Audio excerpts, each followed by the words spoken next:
here has ever heard about Enron or heard about the Enron scandal at all? Anyone? Okay, good. So when I was choosing a topic to talk about today, I didn't know what to talk about because I'm an accounting major, and I don't know about you guys, but accounting is boring to talk about. And I remember that in my Business 100 class, I learned about this scandal, and it was one of the largest corporate scandals in America. It's called the Enron scandal. And I think there's one quote that I think defines this scandal. It was written by Christopher O'Leary, who wrote in his article, Enron, What Happened in the Year 2002, which was published in the Britannica Book of the Year. He stated that Enron, which was previously considered to be one of the largest corporate innovative titans of its time, was now deemed a byword for corruption and mismanagement. And when I saw that quote, I thought to myself, it can't be that big. But when you look at the numbers from the years 2000 to 2002, Enron lost over $586 to $690 million. And in terms of stock, they experienced a $1.2 billion loss in stock values. So their stock was originally about $86 per share. By year 2001, it went down to $1. By 2002, their stock was basically worth nothing. So, in terms of relevance, it's hard to say who this is relevant for, because unless you're a business major, you're never really going to hear about this subject. But for those who are business majors and have taken Business 100, you will learn about this scandal because it's one of the topics is centered around business ethics, whether a business should act unethically or ethically depending on the situation. I don't want to say old people, I didn't want to word it like that, but if you ask anyone who is from Generation X or Generation Y, they'll probably know about the scandal as well. And stockholders, if you ever plan to invest in stock, this scandal can teach you a good lesson of where to put your money at, because you don't want to lose your money like the stockholders at Enron did. So this is present day Enron. It no longer exists. It's that tumbleweed in the background right there. And you really have to start thinking, how did Enron go from being considered the largest corporation of its time to go into this? And with that, I want to talk to you guys a little bit about the history of Enron. So in 1989, two companies who were producing natural gas, Houston Natural Gas and Interhigh, merged together and formed Enron. Now Enron primarily focuses on trading energy. But originally, it was a natural gas trader. By 2000, Enron had begun to trade energy. In 2001, they hit the peak of their success. They were averaging about $2.5 billion per day on online trade, and they also owned 25% of the global energy trading industry. But that success didn't last very long. In the same year, between the months of October and November, Enron was found to be a bit suspicious with their balance sheets, which I'll get to in a bit. People began to wonder Enron was doing too well, like too well. They weren't experiencing any losses at all. On October 16th, when people began to look into Enron and they began to look into their balance sheets to see if their financial records were actually correct, Arthur Andersen LLP, which was the accounting company that was doing the accounting for Enron, shredded all their forms because they were like, we gotta get rid of the evidence right now.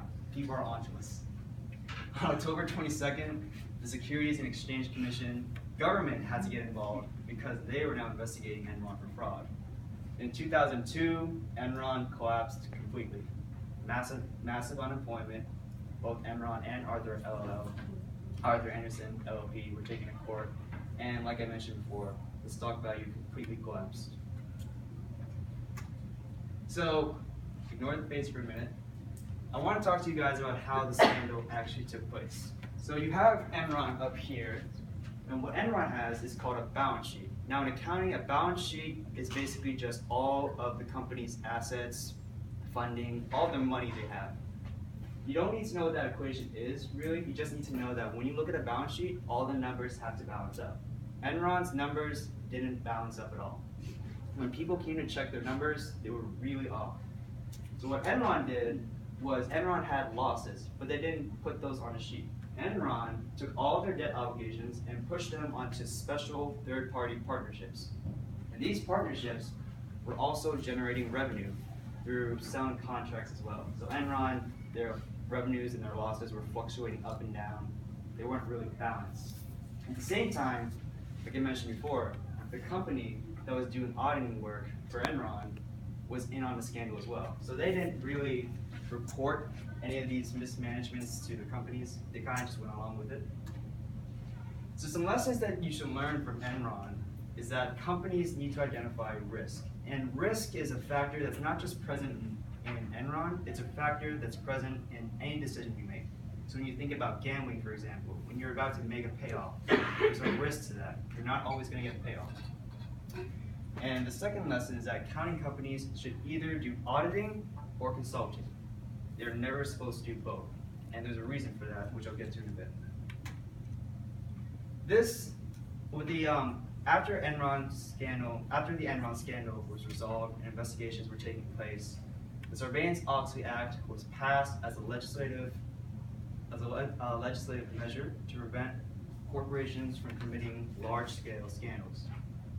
And this quote by, I can't pronounce that name, but this quote that was taken from Ethics in Accounting, The Consequences of the Enron Scandal, states that the purpose of the Sarbanes-Oxley Act was to regulate what would normally be a personal ethical decision in a corporate world where ethics aren't really of interest anymore.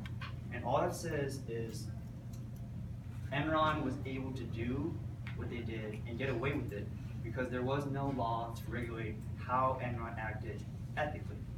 So the best way to think about ethics is to give you a simple situation. So in high school, how many of you have had teachers who have told you don't take your cell phone out of class? Don't use your cell phone in class. How many of you still did it anyways? Okay, there we go. So did they ever tell you, like, if you take your cell phone out, there's going to be a punishment for it? No, they just said don't take your cell phone in class? Yeah. That's it. It's the same situation. Back then, Enron acted unethically, but no law was present to punish them. So what this act does is it acts as a regulator, saying if you do this or if you commit the scandal again, there's going to be massive consequences. And to wrap it up, it's really the one thing I would say to take away from the Enron scandal is not to worry about the details, not to worry about how it works, but to worry about the lesson it gives to you. Ethics plays a large decision in everything we do. So before you act, think about how ethical that decision is, think about the risk, and think about how it'll impact you in the future.